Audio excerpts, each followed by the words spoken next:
Ende pa qartë dhe plot mister çështja e pajisjeve që u gjetën nga policia në portin e Durrësit. Mjetet i përkistin 2 oficerëve të Guardia di Finanza dhe një specialisti IT-e, gjithashtu shtetas italian. Të 3 persona janë marrë në pyetje nga policia, por kanë mohuar që të kenë kryer veprime përgjuese apo të kishin iniciativë për të mbajtur në përgjim ndonjë person, edhe pse ka dyshime për këtë gjë.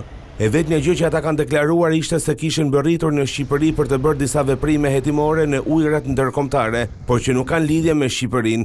Pas deklarimeve ata janë lënë të lirë për të kthyer në Itali.